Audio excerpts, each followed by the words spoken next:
so iconic, isn't it? How can that not put you in the mood? Everyone's World Cup hopes are riding high, looking ahead to Ireland's clash with Czechia this evening. We are being positive. Let's enjoy on the next bandwagon. few hours. Love yes. it. Sports journalist Shane Brennan joins us in studio. Shane, thank you so much Shane. for being here. And of course, she has been reported. She got the best job. Ann-Marie Keegan is live in Prague. Ann-Marie, you lucky job. I swear to God, was there murder up in the newsroom when it was like, who gets to go to Prague?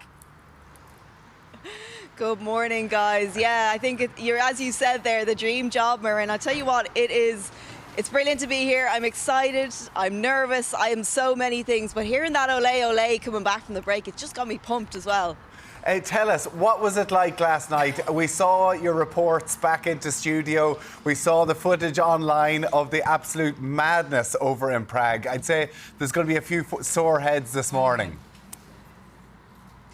Yeah, I'd imagine so. I think lively is probably the word around the old town in Prague. It's quite quiet here. We're out at the stadium, about 20 minutes outside the town. But yeah, very lively last night. I saw multiple parrot heads, multiple flags with Troy Parrott printed on them. People have printed their own T-shirt. Of course, you've got the bar on, the hammers, everything that the Irish fans like to travel with. They say there's 6,000 here, but it feels like every street corner you turn in the city in Prague, you just run into Irish fans. I wouldn't be surprised if there's a lot more. And you know what, Tommy? Nobody has a ticket. Very few people we've spoken to actually have a ticket for the game. A lot of people don't care that they don't have a ticket. They're just here for the crack, here to sample some of the atmosphere. There's one thing as well that struck us, is kind of a new generation of Irish fans over here. A lot of them travelling for the first time. A lot of them saying to us that they've heard the memories of Italia 90, USA 94 from their parents, and they're just desperate to have some of that themselves. So they're hoping that tonight they get maybe their Italia 90 moment. Oh God, that's lovely to hear. And they're just having the crack, I would hope. How is everything going with the Irish and the Czech fans? Is there any tension, or is everything going all good? To be honest, I haven't seen a single Czech fan, and I think the Tuesday, Wednesday, they've probably all been in work. Maybe tonight they might start mingling a little bit. But at the minute, it's just wall-to-wall Irish fans in the old town in Prague. But yeah, tonight, I'm not sure, to be honest, how things will go. The Czech fans, they do seem quite friendly, but there's a lot of Irish fans who bought tickets in the home end, in the Czech end.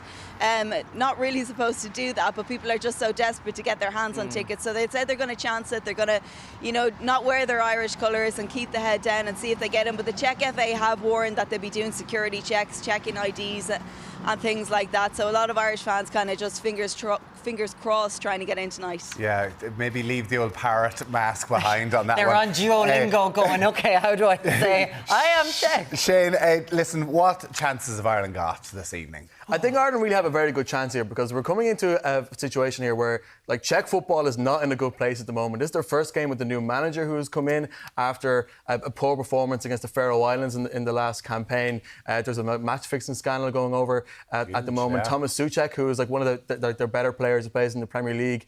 It seems like he's been stripped of the captaincy and being dropped this week. So it feels like Ireland should really be coming into this and trying to, I guess, to use the song, put them under pressure from the start. Because if you can get this Czech team nervous and try to come in with confidence, which Ireland should really have after the last 3 games, I think we have a really good chance here. With that, I suppose it is, there's 11 lads on a team, but a lot of pressure, and everyone's looking at Troy Parrott. It's a lot to manage. Yeah, I feel like hasn't every child in Ireland got a jersey with Parrott over Christmas? Wasn't that it? I mean, look, the huge amount of pressure on him, of course. There's 11 players in the field to keep it going. But the thing about him is the fact that he is in really good form. This day last week, he scored a goal in Prague in a club game for his Dutch club, AZ Alkmaar, and he's scoring a lot of goals as well. But what's really nice about him is the fact that he's become this really good opportunist striker whilst playing in the Netherlands. And that's the kind of thing which Ireland needed, obviously, in the last 2 games against Portugal and Hungary, but I think is going to be very, very important as well against the Czechs, because Hal Grimson said that Ireland aren't going to be aggressive here from the start. We're going to have to pick our moments. We're going to have to capitalise on our moments. And Troy Parrott has shown himself to be the right man to do that. Yeah, they certainly do. I mean, listen, their recent performances through years of difficult matches to go and watch. Ann-Marie, there must be a real sense of optimism. You've been at a few of the press conferences. I'm sure the players are so excited ahead of this huge match. Yeah, Tommy, a lot of them have actually mentioned that word, excitement. Belief is another word. I think there's a lot of quiet confidence. Shane, obviously, they're talking about November, those games against Portugal and the Hungary one in Budapest. I think that just gave the players so much confidence. For so long, this team have been saying, you know, we have that big win in us, we have that big performance in it. We got 2 of them in November. They just need 2 more now to make it to the World Cup. Shane, call it. What's it going to be tonight?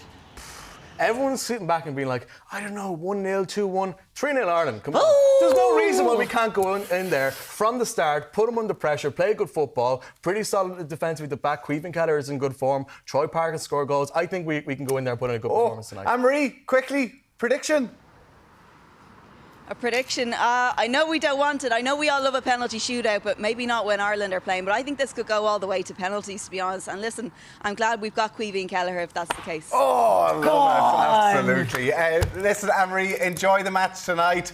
We're all dead jealous of you being over Thanks, there, guys. but it's going to be a cracker, and hopefully Ireland can do the job I as can't well. wait to see Anne-Marie's reports at 5:30, and then it's going to be mad, Anne-Marie. I cannot wait to see them. It's going to be so good. That's going to be a hard job, all right. Shane Brennan is sports journalist as well. Thank you so much for joining us. Thank you Shane. so much. Right, lots more still to come this morning. We're going to be catching up with an award-winning comedian and a best-selling author. See you back here shortly.